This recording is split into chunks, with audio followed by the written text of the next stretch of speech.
Hey guys, TheGamingSandwich here. This is a little bit improv, so it's probably not the best. So it's a bit late. I'm going to do a little bit of a discussion. So wearing my nice Yu-Gi-Oh t-shirt, always a good one.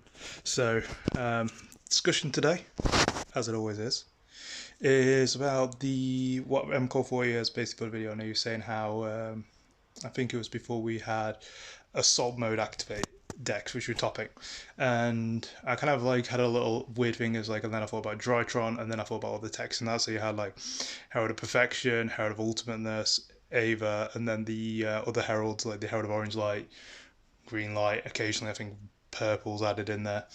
So I was doing this thing and I looked at cards and I chose United We Stand only as like a kind of bit of an homage. So I'm just going to chuck it away into my collection for my sealed series. So the idea is that basically because of how the game's progressed, I'm seeing that damn hair is terrible. The these older players, so that are using older style decks are actually topping, and it's because not because of like I don't think it's a difference in skill level or anything like that. I think purely it's just people's experience in the game, and that's not to discredit any younger players or anything like that. So I think it's because they know what these decks do. They know the cards. Like recently, it was the Tech of Divine Wrath in Eldritch, knowing that if he faced his Herald, like any counter ups, just complete out blowout to it. So you've got 3 copies of Wrath, 3 copies of Strike, and Wrath hits everything everywhere, which is really really good. I'm gonna have to it's terrible for an ex-Counterflow player to actually say that with Strike, I don't think it works in the Banish Zone. So if I am wrong with that, please mercilessly kill me in the comment section. I will gladly leave them on there because I deserve that. I deserve that pain. But it's a question of these players know older cards and newer players don't. And for someone who's possibly been in the game probably, and I will probably say this if you can tell by grey hair, too long. Which is either a good or bad thing. I personally do it now for more for fun.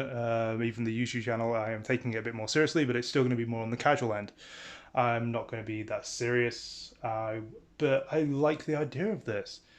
Assault mode activate with Stardust. I was just like looking at that and I was thinking, what is this, like 2008, 2009, come back to haunt us? Sorry, not 2009, not 2008, it'd be more like, yeah, 2009, 2010, come back to haunt us all, because Soul Modes were Crimson Crisis for Red Dragon Archfiend, and I believe Stardust was a special tin, or a special product, I can't remember what it was, but it's a special something that came out.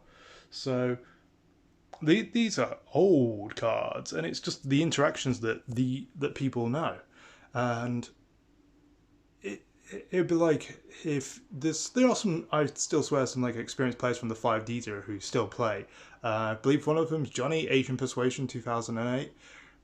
Really good player. I think he's usually on Noble Knights at this point in time, but he played Lightsworn for ages, and it would really be good just for him to take that deck and kind of like showing like, even though it is very much a glass cannon, it's a good deck, you know.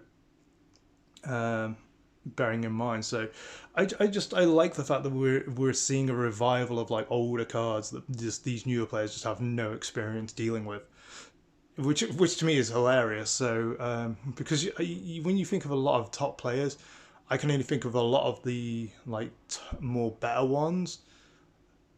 I've only really been playing since around roughly the Pendulum era, probably maybe late XYZ, but that was more on like a casual basis. I mean, I don't know any of them that probably. I don't know, if they've done it, that's fine.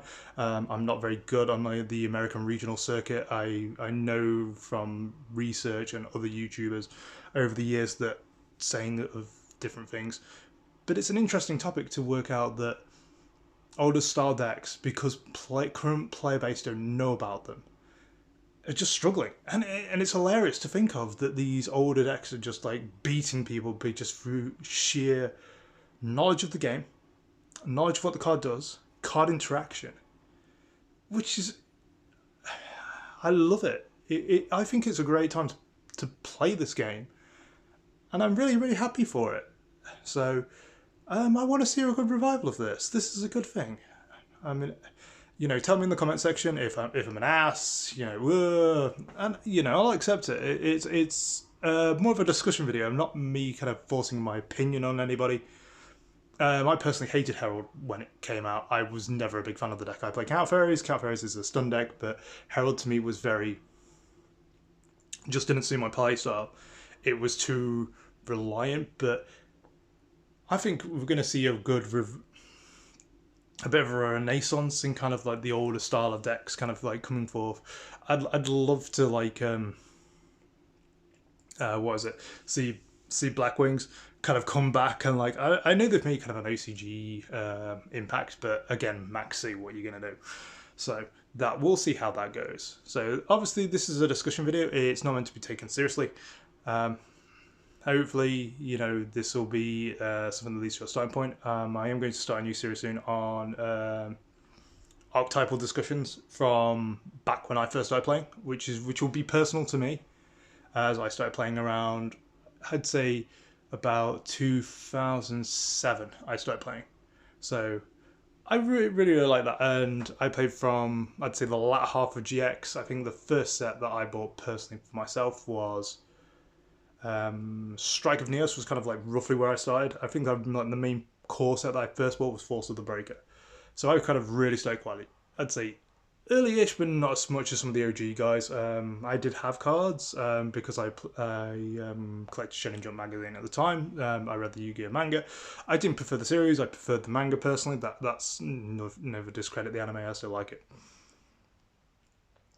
But it's for me as an older player, and seeing the progression and the growth, and knowing what these things do, it just really, really makes me happy to see this kind of revival of like older stuff. I just think the day is going to come when Robbie Cole is going to come and play Gadgets again. He's going to play Red, Green and Yellow and just screw us all over. Come on, Robbie. If Ultimate Offering comes back, you know you need to do this. You can link spam the fuck. But yeah, and yeah, that's my discussion. I think it should be a nice thing for us to discuss. Hopefully you guys like it, and I'll talk to you guys later. Thank you very much, and see you in the next video.